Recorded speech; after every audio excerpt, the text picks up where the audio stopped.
खमा गणिसा। मैं मीना कंवर आपके अपने चैनल कथा सागर में आपका बहुत बहुत स्वागत करती हूँ। आज है ऋषि पंचमी, तो हम सुनेंगे आज ऋषि पंचमी की कथा।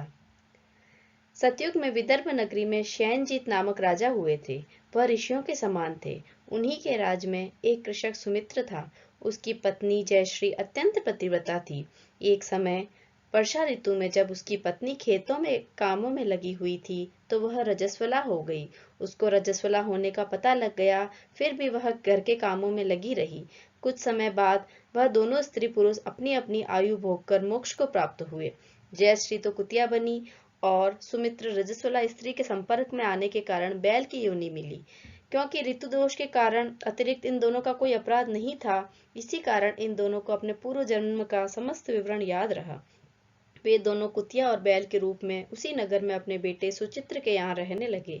धर्मात्मा सुचित्र अपने अतिथियों का पूर्ण सत्कार करता था।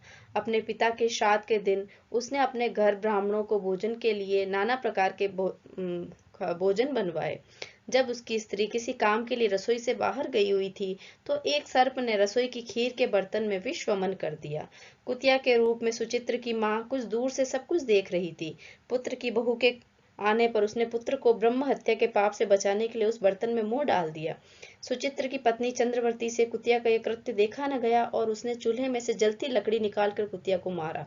बेचारी कुतिया मार खाकर इधर उधर भागने लगी। चौके में जो जूठन आदि बची रहती थी वह सब सुचित्र की बहू उस कुतिया को डाल देती थी, लेकिन क्रोध के कारण उसने वह भी बाहर फिकरा दी। सब खाने का सामान बाहर फिकवा कर बर्तन साफ करके दोबारा खाना बनाकर ब्राह्मणों को खिलाया।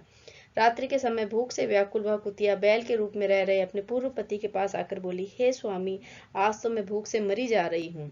वैसे मेरा पुत्र मुझे रोज खाने को देता था, लेकिन आज मुझे कुछ नहीं मिला। सांप के विष वाले खीर के बर्तन को अनेक ब्रह्म हत्या के भय से छूकर उसके न खाने योग्य कर दिया था। इसी कारण उसकी बहू ने मुझे बहुत मारा और खाने को कुछ भी नहीं दिया। तब वह बैल बोला, हे भद्रे, तेरे पापों के कारण तो मैं भी इस योनि में आ पड़ा हूँ और आज बोझा ढोते ढोते मेरी तो कमर ही टूट गई। आज मैं भी दिन भर खेत में हल जोता रहा। मेरे पुत्र ने आकर मुझे भी भोजन नहीं दिया और मुझे मारा भी बहुत। मुझे इस प्रकार कष्ट देकर उसने इस श्राद्ध को निष्फल कर दिया। अपने माता पिता की इन बातों को सुचित्र सुन रहा था।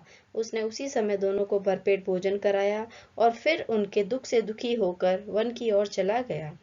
वन में जाकर ऋषियों से पूछा कि मेरे माता पिता किन कर्मों के कारण इन नीच योनियों को प्राप्त हुए हैं और अब किस प्रकार से इनको छुटकारा मिल सकता है। तब सर्वतमा ऋषि बोले, तुम इनकी मुक्ति के लिए पत्नी सहित ऋषि पंचमी का व्रत धारण करो तथा उसका फल अपने माता पिता को दो।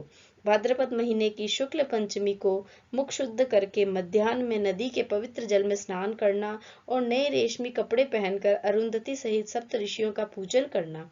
इतना सुनकर सुचित्र अपने घर लौट आया और अपनी पत्नी सहित विधि विधान से पूजन व्रत किया। उसके पुण्य से माता पिता दोनों पशु योनियों से छूट गए। इसीलिए जो महिला श्रद्धा पूर्वक ऋषि पंचमी का व्रत करती हैं, वह समस्त सांसारिक सुखों को भोग कर बैकुंठ को जाती हैं। बोलिए ऋषि भगवान की जय। यदि आपको मेरी यह कथा पसंद आई हो तो प्लीज मेरे चैनल को सब्सक्राइब करें, लाइक करें, शेयर करें और कमेंट करके बताएं कि आपको और कौन सी कथा सुननी है। खमा गणिसा।